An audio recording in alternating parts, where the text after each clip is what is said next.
ಇನ್ನು ಮಹತ್ವದ ರಾಜ್ಯ ಸಚಿವ ಸಂಪುಟ ಸಭೆ ಸಿಎಂ ನೇತೃತ್ವದಲ್ಲಿ ನಡೆಯಲಿದೆ ಮೀಟಿಂಗು. ವಿಧಾನಸೌಧದಲ್ಲಿ ಇವತ್ತು ಮಧ್ಯಾಹ್ನ 3ಕ್ಕೆ ಸಭೆ ನಡೆಯುತ್ತೆ. ಸಭೆಯಲ್ಲಿ ಹಲವು ಮಹತ್ವದ ವಿಷಯಗಳ ಬಗ್ಗೆ ಚರ್ಚೆ ಆಗುತ್ತೆ. ಏನೆಲ್ಲ ಚರ್ಚೆ ಆಗುತ್ತೆ ಅನ್ನೋದು ಸಹಜವಾಗಿ ಕುತೂಹಲ ಇದ್ದೇ ಇದೆ. ಹೆಜಮಾಡಿಯಲ್ಲಿ ಮೀನುಗಾರಿಕೆ ಬಂದರು ನಿರ್ಮಾಣ. ಉಡುಪಿ ಜಿಲ್ಲೆಯಲ್ಲಿರುವ ಹೆಜಮಾಡಿ 209 ಕೋಟಿ ಯೋಜನೆಗೆ ಅನುದಾನ ಸಾಧ್ಯತೆ. ಮೀನುಗಾರಿಕಾ ಬಂದರುಗಳ ನಿರ್ಮಾಣ. ಬಂದರಿನಲ್ಲಿ ಹೂಳೆತ್ತುವ ಕಾಮಗಾರಿ. 84.57 ಕೋಟಿ ಮೊತ್ತದ ಯೋಜನೆಗೆ ಒಪ್ಪಿಗೆ ಸಾಧ್ಯತೆ. ಹೊಸ ಗೋಶಾಲೆಗಳ ನಿರ್ಮಾಣ. ಇರುವ ಗೋಶಾಲೆಗಳ ಬಲವರ್ಧನೆಗೆ ಒತ್ತು.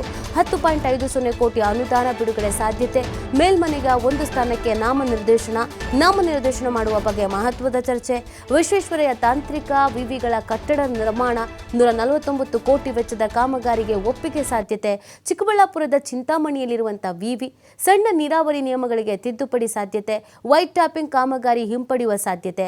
ಬಿಬಿಎಂಪಿ ವ್ಯಾಪ್ತಿಯ ವೈಟ್ ಟ್ಯಾಪಿಂಗ್ ಕಾಮಗಾರಿ. ಹುಬ್ಬಳ್ಳಿ ಧಾರವಾಡ ಪಾಲಿಕೆ ವಿಭಜನೆ. ಪ್ರತ್ಯೇಕ ಧಾರವಾಡ ಪಾಲಿಕೆ ಮಾಡುವ ಬಗ್ಗೆ ಚರ್ಚೆ. ವಸತಿ ಶಾಲೆಗೆ ಬೆಡ್ಶೀಟು ಖರೀದಿ. ಕಲ್ಯಾಣ ಕರ್ನಾಟಕ ಭಾಗದ ವಸತಿ ನಿಲಯಗಳಿಗೆ ಖರೀದಿ. 52.93 ಕೋಟಿ ಯೋಜನೆಗೆ ಒಪ್ಪಿಗೆ ಸಾಧ್ಯತೆ.